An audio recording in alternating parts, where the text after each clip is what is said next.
다니엘이 주여 주여 주여 쉐빈이라 외치면서 뜨거운 마음으로 하나님 앞에 기도하는 모습이 나옵니다. 하나님, 주의 얼굴빛을 그 황폐한 예루살렘 성에 비추어 주십시오. 우리가 일생을 살아가는 가운데 어렵고 힘들 때마다 주여 주의 얼굴빛을 나의 황폐한 곳에 비추어 주옵소서. 혹시 우리가 이 땅을 살아가면서 내 인생의 황폐한 곳이 어디입니까? 가정이 황폐합니까? 사업이 황폐합니까? 자녀들이 황폐합니까? 주의 얼굴빛을 나의 황폐한 곳에 좀 비추어 주십시오. 우리가 하나님 앞에 기도할 때 억지로 제목을 짜내서 할 필요 없어요. 성경을 읽어보면 얼마나 기도 제목이 많은지 모릅니다.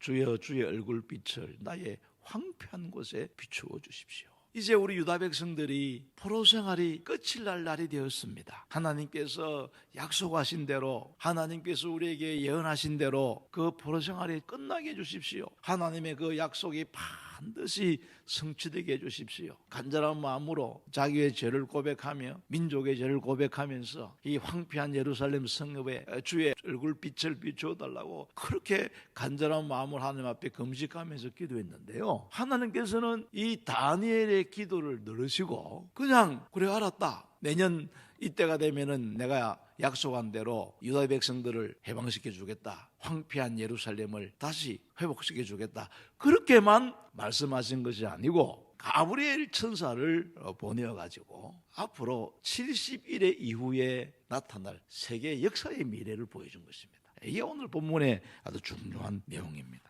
그런데 우리 보통 일회라는 말은 일주일을 의미합니다. 그러면은 71회라는 말은 70일이 7번, 총 490일입니다. 490일 동안에 일어날 일이라는 거면은 1년하고 조금 지난 일이지요.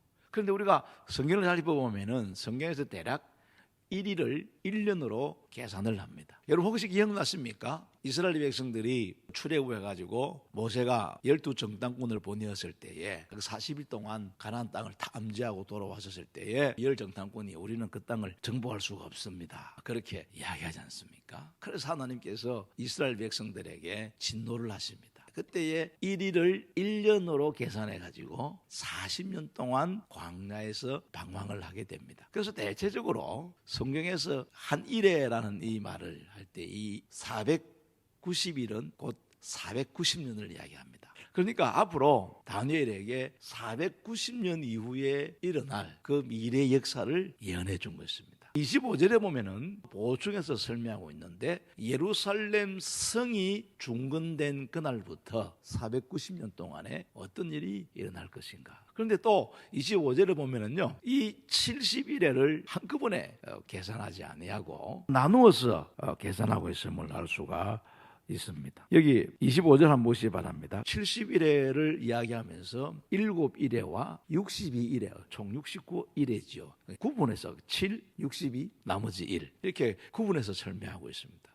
그래서 이것에 대해서는요, 대체적으로 성경학자들이 동의를 하는 내용은 뭐냐면요, 예루살렘 성전을 건설하고 예루살렘 성을 건설하는 내용이 에스라와 느헤미야입니다. 에스라에서는 주로 예루살렘 성전을 건축하는 일이고, 그 다음에 느헤미야는 예루살렘 성벽을 건설하는 일입니다. 우리가 성경을 늘 읽어서 알고 있듯이 예루살렘 성전을 건축하는 일이나 예루살렘 성벽을 건축하는 일이 순탄하게 이루어진 것이 아닙니다. 하도 방해꾼들의 방해가 많아가지고 오랜 세월 동안 성전이 건축되지 못했습니다. 그리고 예루살렘 성곽도 제대로 건축되지 못합니다. 여기 7일이라는 말은 약 49년 아닙니까? 예루살렘 성전과 예루살렘 성이 완전히 완성된 때가 7일에 49년 동안에 이루어질 것이다 라는 의미입니다. 그러니까 하나님으로부터 예루살렘 성을 중건하라는 그 명령을 받았을 때가 기원전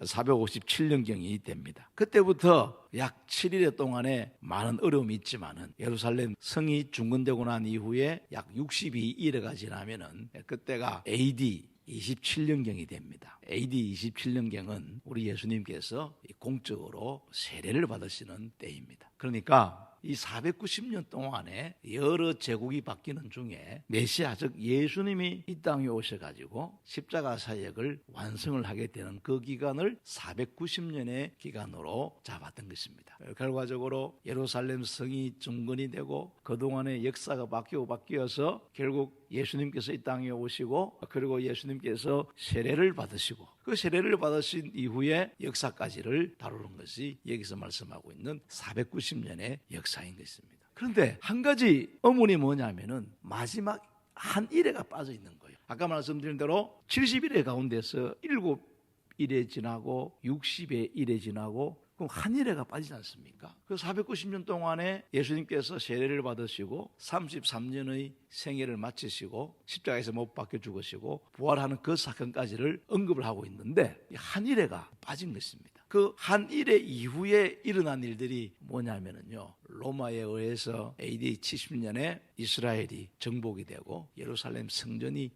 완전히 무너지는 그때가 AD 70년입니다. 그래서 오늘 이 한일에 대한 해석이 아주 중요한 해석입니다. 간단하게 말하면은 세상의 종말에 되게 되면은 즉 그리스도가 출현하게 될 것이다 라는 그런 예언입니다. 그러니까 490년 이후에 로마에 의해서 다시 예루살렘 성전이 무너졌듯이 역사의 흐름 가운데 세상의 종말에 되게 되면은 즉 그리스도가 반드시 출현을 하게 될 것이다. 이 적 그리스도의 출현으로 말미암아서 교회는 핍박을 받고 큰 환난을 당하게 될 것이다 라는 것이 마지막 한 일에 대한 예언의 말씀입니다. 그래서 우리가 이 말씀을 정리하면 이렇습니다. 우리가 살고 있는 이 시대는 종말의 시대이기 때문에 그 언젠가는 모르겠지만은 반드시 적 그리스도가 출현할 것이다 라는 것입니다. 지금 우리 시대는 유토피아를 향하여 가고 있는 것이 아니라 대환란을 향하여 나가고 있다는 것입니다. 즉 그리스도가 나타날 것이고 즉 그리스도에 의해서 전쟁이 일어나게 될 것이고 물론 그날이 언제일지는 모르겠지만은 이 엄청난 일들이 일어날 것이라고 이렇게 이야기하고 있는 것입니다. 제가 방금 말씀드린 대로 70일에 하나님께서 정하신 놓으신 기간이 70일인데 이 마지막 한 일회의 시대에 영적으로 지금 우리가 살아가고 있는 것입니다. 그래서 앞으로 언제일지는 모르지만은 적 그리스도는 반드시 나타날 것입니다. 그 적 그리스도가 누구인지도 정확하게 알 수가 없습니다. 많은 사람들이 이 사람이다 저 사람이다 이야기는 하지만은 누구인지는 알 수는 없습니다. 적 그리스도는 반드시 나타날 것이고 그 적 그리스도는 하나님을 반대하고 그리스도를 반대하고 사단을 숭배하고 교회를 핍박할 것이요 그리고 큰 환난을 일으키고 엄청난 전쟁을 일으키게 될 것입니다. 이것이 우리가 살고 있는 지금 이 시대의 모습입니다. 우리는 이런 마지막 시대의 한가운데 서 있는 것입니다. 주님의 재림 직전에 와 있습니다. 물론 적 그리스도는 주님의 재림으로 말미암아서 완전히 멸망될 것입니다. 그렇기 때문에 오늘 우리 성도들은 종말의 시대 적 그리스도의 출현 직전의 시대에 살고 있다는 것을 꼭 마음속에 기억하시고 다시 한 번 더 오직 예수님만 바라보고 우리의 믿음의 길을 더욱더 굳게 하는 그런 복된 성도가 되기를 주님의 이름으로 축원합니다.